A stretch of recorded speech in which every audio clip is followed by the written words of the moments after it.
একদিন যুদ্ধ করেছে আরেকটা, এখন যুদ্ধ হচ্ছে আমাদের নিজেদেরকে তৈরি করা। খুব বিখ্যাত কবি, অল্প বয়সে যিনি মারা গেছেন, তার কবিতার একটা লাইন মনে বলতে চাই, পরের জন্য যুদ্ধ করেছি অনেক, এবার যুদ্ধ তোমার আর আমার জন্য। এই যুদ্ধ আমাদেরকে এখন করতে হবে, আমাদের জন্য, আমাদের নির্মাণ করার জন্য। আমাদের নেতা নির্দেশিত যে পথ, সেই পথে আমাদের যেতে হবে। এটা হলো যত দোষ নন্দ ঘোষ বলে কথা আছে না, অর্থাৎ anything happens in the country bad, তার বিএনপি তাই বলে না। এই জায়গাটা তো হচ্ছে ইচ্ছাকৃত বিএনপিকে বেনায়ন করার জন্য, যেহেতু বিএনপি হচ্ছে সম্ভাব্য সামনের দিনের সারথি, যেহেতু বিএনপি সামনের দিনে রাষ্ট্র পরিচালনা করবে, সুতরাং তার বিরুদ্ধে এই সমস্ত মেলাইন করে তাকে যত খাটো করার চেষ্টা করা যায়। প্রিয় সহকর্মীবৃন্দ, আমরা একসাথে 15 বছর লড়াই করেছি, একসাথে আমরা জেলে থেকেছি, কারাগারে থেকেছি। আমাদের নেত্রী, দেশনেত্রী বেগম খালেদা জিয়া 6 বছর অন্তরীণ ছিলেন। আমাদের নেতা এখনো তিনি নির্বাসিত অবস্থাতেই আছেন। আমাদের এমন একটা পরিবার নেই যে আমরা এফেক্টেড হইনি।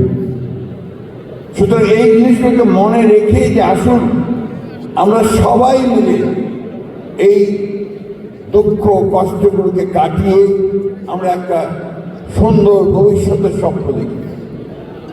আমি আমার ছোট ভাইটার মুখে, এই ছোট বোনটার মুখে, আমার মায়ের মুখে একটু হাসি ফুটিয়ে এবং একটা সুন্দর সমাজ করি।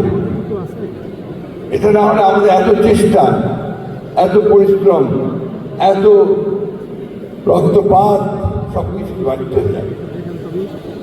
ওই মায়ের চোখের সামনে তো আমি দাঁড়াতে পারি না যখন সে বলে যে বাবা কি হলো, অথবা সেই আহত আমার ছোট ভাই সে যখন অন্ধ চোখে, আহত অন্ধ চোখে এখানে সে বলে আমার ভবিষ্যৎ।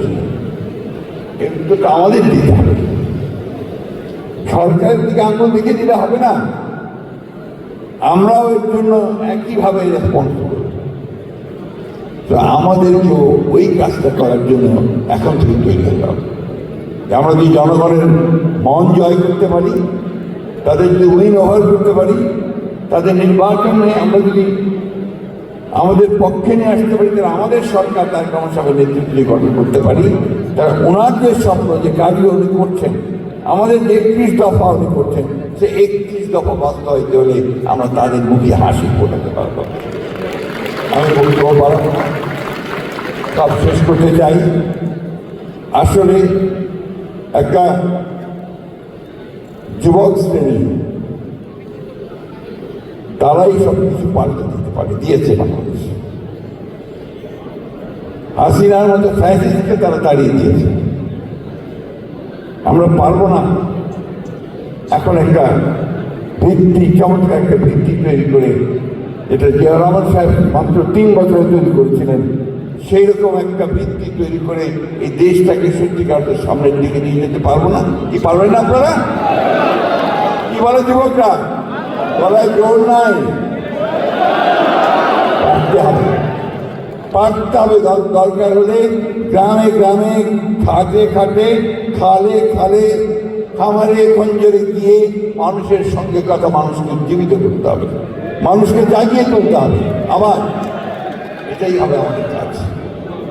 এ কথাটা একদম বলেছে চমৎকার, সাকি বলেছে যে আপনার আধার দরকার, অর্থাৎ পার্টি দরকার, যে পার্টি রেভলিউশনের দিক করবে, অর্থাৎ আমার এই তারেক রহমান সাহেবের যে বিপ্লব, সেই বিপ্লবকে সফল করবে, সেটাই হচ্ছে সবচেয়ে বড়। এবং আমরা দেশবাসী আশা করি যে এই তরুণ জেনারেশন আপনারাই হবেন সেই বিপ্লবের নেতা। ধন্যবাদ।